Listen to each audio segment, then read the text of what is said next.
Hello students, welcome to আর কেমনিক study centre. আমি রাজু, তোমাদের বন্ধু ও স্টাডি কোচ। আজকে তোমাদের বাংলার দ্বিতীয় পরীক্ষার যে 6 নম্বর স্কুলটা রয়েছে, কান্দিরাজ হাই স্কুল এইচএস, এই স্কুলের সব প্রশ্নের উত্তরগুলো নিয়ে আলোচনা করব। সো তোমরা প্রথম থেকে শেষ পর্যন্ত একদম ক্লাসটি দেখতে থাকো। তাহলে চলো বেশি দেরি না করে শুরু করি আজকের বাংলার ক্লাস। প্রথমে দেখো কি বলেছে, সঠিক উত্তরটি বেছে নিয়ে লেখো। একের দাগের একের প্রশ্ন দেখো, ডাকাত দলের কানে গোঁজা ছিল কলকে ফুল, ধুতরা ফুল, জবা ফুল নাকি জুঁই ফুল? তাহলে এর সঠিক উত্তর হবে অপশন গ, জবা ফুল। দুয়েটা দেখো, গোরান গাছের ফুল দেখতে, এটা হবে হলুদ। ব্যাঙের প্রথম সঙ্গী হয়েছিল মোরগ।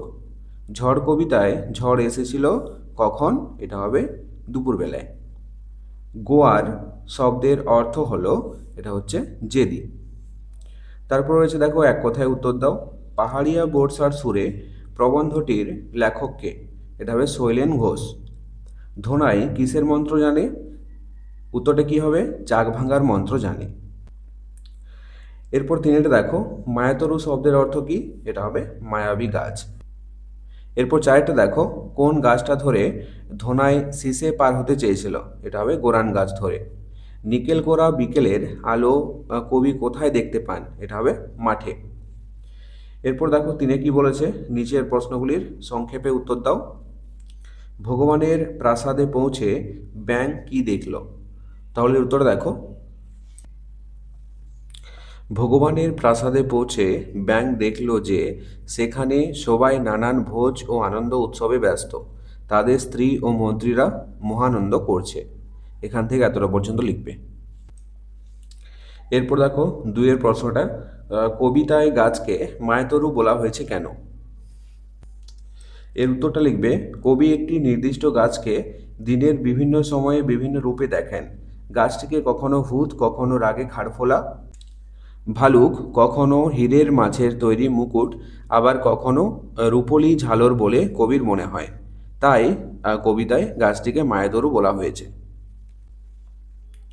এরপর তিনের দাগের প্রশ্ন দেখো, বৃষ্টি কিভাবে প্রকৃতিকে বাঁচায়? তাহলে উত্তরটা হবে এখান থেকে, বৃষ্টি হলে প্রকৃতিতে যেন নতুন প্রাণের সঞ্চার ঘটে। বৃষ্টি হলে নদী, নালা, খাল, বিল, পুকুরগুলি জলে ভরে যায়। ফলে ভালো ফসল জন্মায়, অনেক মাছ পাওয়া যায়। বৃষ্টি হলে গাছপালাগুলি সবুজ ও সতেজ হয়ে ওঠে। ঠিক আছে, এতটা পর্যন্ত লিখবে। এরপর দেখো তিনে দাগের চারের প্রশ্নটা, পালিয়ে গেল অনেক দূরে, কে পালিয়ে গেল, কেন পালিয়ে গেল? তাহলে উত্তরটা হবে দেখো, মৈত্রেয়ী দেবী রচিত ঝড় কবিতা থেকে নেওয়া উদ্ধৃত পংক্তিটিতে কবি ঝড়ের পালিয়ে যাওয়ার কথা বলেছেন। সমস্ত অঞ্চলটা ঘুরে ঝড় অনেক দূরে সাত সাগরের পারে পালিয়ে গেল। ওকে, এই উত্তরটা লিখবে। এরপর দেখো চার দাগাটি কি বলেছে, রচনাধর্মী প্রশ্নের উত্তর দাও। চার দাগের একের প্রশ্নে কি বলেছে? তাহলে দেখো, ছোট্ট ফণিমনসা গাছের মনে শান্তি ছিল না কেন? তাহলে উত্তরটা হবে, আশপাশের গাছগুলির পাতা অত্যন্ত সুন্দর, আর তার পাতাগুলি বিশ্রী রকমের ছুচলো ও কাঁটাযুক্ত ছিল, তাই ছোট্ট ফণিমনসা গাছের মনে শান্তি ছিল না। এরপর চার দাগে দুয়ের প্রশ্ন দেখো, শিয়ালকে ঠোকাতে আখ চাষের সময় কুমির কি ফন্দি এঁটেছিল?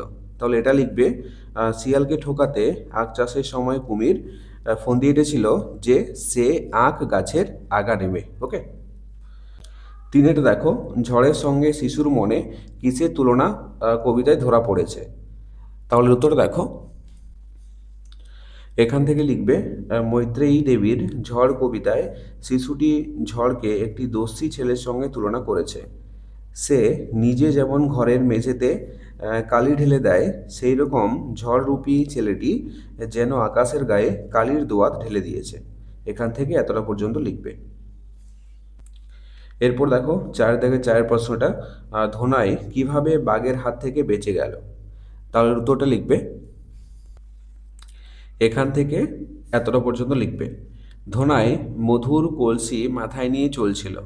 সে শীষে পেরোনোর আগে কফিল ও আরজানের কোনো সাড়া শব্দ না পেয়ে একবার পিছন ফিরে তাকায়। তখনই সে দেখে সমস্ত বন কাঁপিয়ে একটা বাঘ তাকে লক্ষ্য করে ঝাঁপিয়ে পড়ার উপক্রম করছে। কিন্তু ধোনাইকে আক্রমণ করতে গিয়ে বাঘটা তোবলা গাছের উপর পড়ে এবং তোবলা গাছে লেগে বাঘটা মাথায় আঘাত পায়। বাঘটা উল্টে গিয়ে শিশের উপর পড়ে। এভাবেই ধোনাই বাঘের হাত থেকে বেঁচে যায়। ওকে, এরপর দেখো 5-এ কি বলেছে, লিঙ্গ পরিবর্তন করো। 6-এ বলেছে বচন পরিবর্তন করো, আর 7-এ বলেছে বিপরীত শব্দ লেখো। এই শব্দগুলো দেখো এক নজরে দেখে নাও। প্রথমে রয়েছে দেখো লিঙ্গ পরিবর্তন। গুণবান, এটা হবে গুণবতী। প্রকাশক, এটা হবে প্রকাশিকা। শোভন, শোভনা। সদস্য, সদস্যা। তারপর রয়েছে বচন পরিবর্তন। ভক্ত, এটা হবে ভক্তগণ। মেঘ, এটা হবে মেঘগুলো। মালা, মালাগুলো। পথ, পথসমূহ।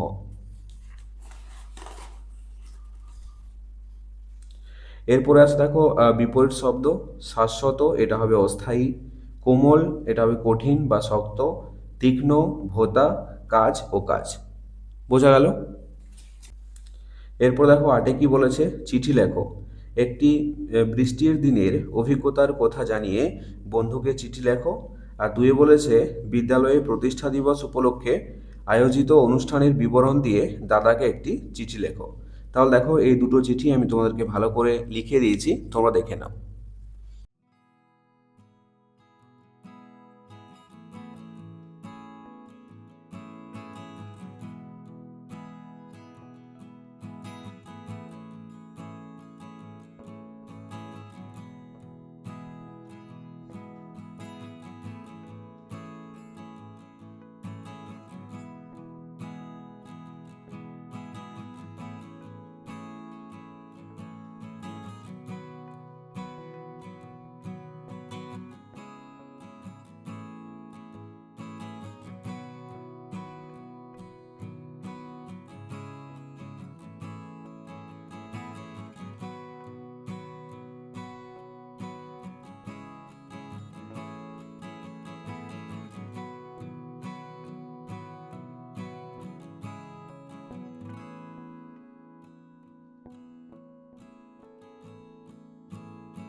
সো এই ছিল আজকের ক্লাসটি কেমন লাগলো অবশ্যই কমেন্ট করে জানাও।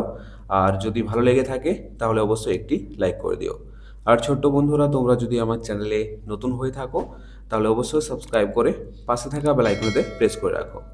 চলো, দেখা হচ্ছে নেক্সট কোনো ক্লাসে। ততক্ষণ পর্যন্ত বাই বাই, টেক কেয়ার।